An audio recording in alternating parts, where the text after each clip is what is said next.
Il faut que le joueur ait la démarche initiale et la curiosité initiale de se renseigner sur ce passé avec lequel il va jouer. Je crois que j'ai passé 1 mois à jouer Rome Total War. Alors ça a été une gifle. On peut aussi découvrir quand on joue un jeu comme Red Dead Redemption où on incarne un cow-boy dont cette fantaisie est vraiment bien retransposée avec une crédibilité qui est très forte. Je me souviens quand le tout premier Assassin's Creed est sorti, honnêtement j'étais ado, j'étais comme un fou en me disant « Waouh mais c'est trop bien, on va pouvoir revivre l'histoire, etc. » Pouvoir nous plonger dans des époques comme ça, c'est absolument génial.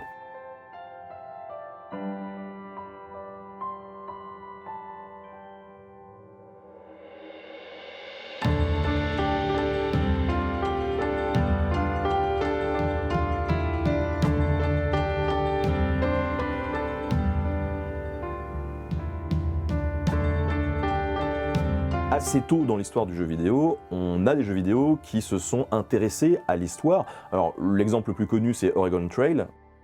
Un jeu comme Time Splitter 2, pour moi ça a été un des jeux de mon enfance.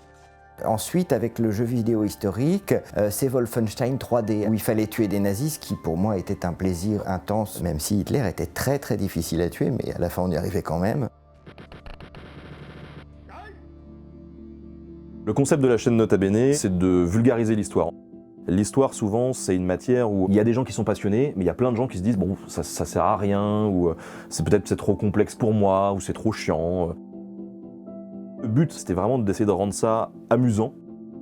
L'utilisation du jeu vidéo à l'école est pour moi extrêmement normale. Et la première fois que je leur présente ce type de document, les élèves, beaucoup d'entre eux sont à la fois estomaqués et ravis.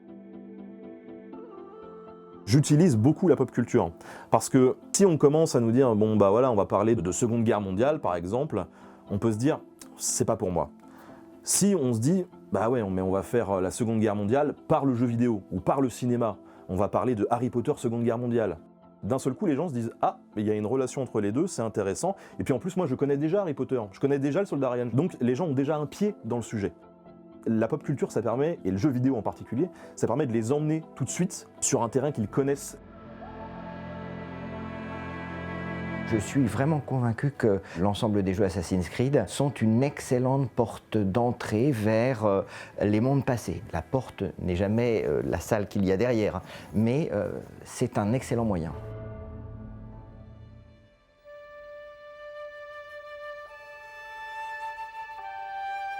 Quand j'ai commencé à étudier l'histoire au début des années 90, je n'aurais jamais pensé travailler dans un jeu vidéo. Je jouais et j'étudiais l'histoire. Je n'aurais jamais pensé que ces deux mondes allaient se rencontrer. L'histoire est une passion, toute période confondue. Et il y a quelques années, j'ai commencé à travailler pour Ubisoft à l'unité de recherche. Alors les Vikings, c'était effectivement une demande depuis assez longtemps de nos fans. Les Vikings, c'est passionnant, c'est mystérieux, ce sont des voyageurs, ce sont des aventuriers. Aujourd'hui, les historiens s'intéressent à ce qu'on appelle le médiévalisme, c'est-à-dire toute forme de réappropriation, de réutilisation, de récupération d'éléments qui sont puisés dans le monde médiéval. Ça peut être le chevalier, ça peut être l'épée, ça peut être le viking, qu'on retrouve très largement dans les jeux vidéo, dans les séries, dans même les jeux de plateau, dans les escape games. C'est paradoxal parce que c'est une période qu'on connaît très mal en fait. Si on fait un sondage dans la rue, les gens ne savent quasiment rien du Moyen-Âge. Et en même temps, le château, l'épée, le chevalier, le roi, le viking, ce sont des figures qui sont omniprésentes. Les Vikings, ces fameux Vikings, on sait que fin du 8e, début du 9e siècle, d'un coup se mettent à apparaître partout, que ce soit pour commercer, pour explorer ou que ce soit aussi parfois pour piller.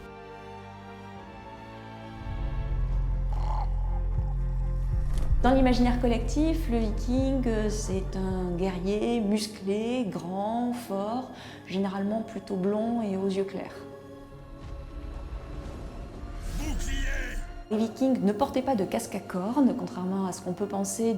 Les vikings ne naviguaient pas non plus à bord de dracars. Alors bien entendu, ils naviguaient à bord de bateaux, mais qu'ils n'appelaient pas des dracars. Le terme n'apparaît pas dans les sources, c'est un mot qu'on a inventé.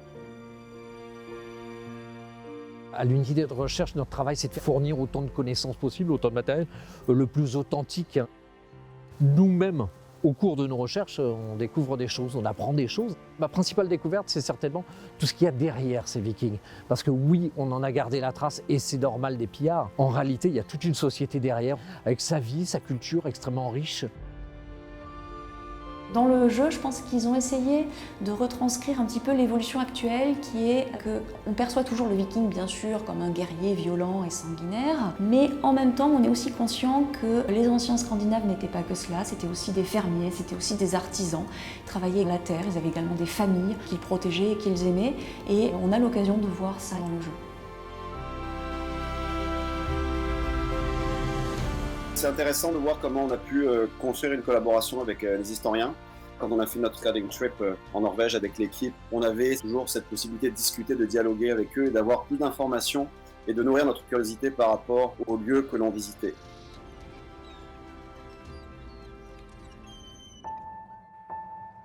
Quand on veut faire un nouvel Assassin's Creed, on se pose la question de savoir où ça va avoir lieu, ce qu'on appelle le setting. Nous, on peut déjà intervenir à ce niveau-là, ça veut dire qu'on va étudier les périodes qui plaisent aux équipes, qui plaisent aussi à notre communauté de joueurs, et on va regarder les potentiels de chacune. Est-ce qu'il y a des sources, est-ce qu'il y a des choses intéressantes? Question typique liée à Assassin's Creed, est-ce qu'il y a de la hauteur parce qu'on monte et on saute beaucoup?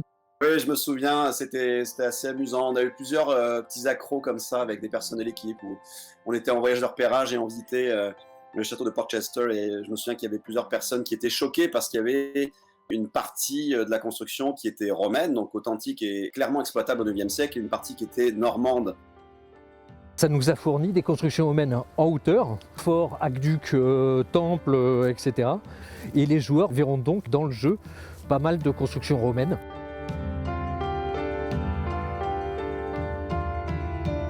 Encore une fois, il s'agit bien d'un jeu et qui fait intervenir beaucoup d'autres logiques qu'une simple logique historique ou de reconstitution historique. Pour autant, c'est pas nécessairement contradictoire. Les équipes font très attention à ça d'ailleurs, en général. C'est de se nourrir de l'authenticité historique pour faire du gameplay.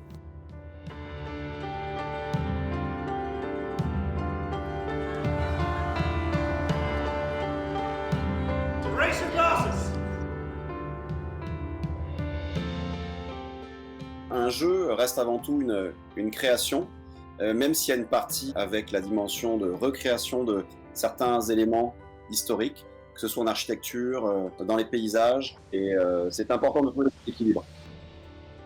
Pour le grand public, l'enjeu est de pouvoir se projeter dans un ailleurs, dans un autre temps, et l'inciter aussi à réfléchir sur son passé, et en réfléchissant sur son passé, peut-être à réfléchir sur lui-même finalement. Il y a évidemment une manière de se rattacher à l'histoire à travers le jeu vidéo, et d'autant plus qu'on a des moyens de plus en plus extraordinaires qui nous permettent d'avoir des mondes ouverts dans lesquels on peut présenter énormément de choses et vraiment découvrir un monde et une période telle qu'elle pouvait être avant.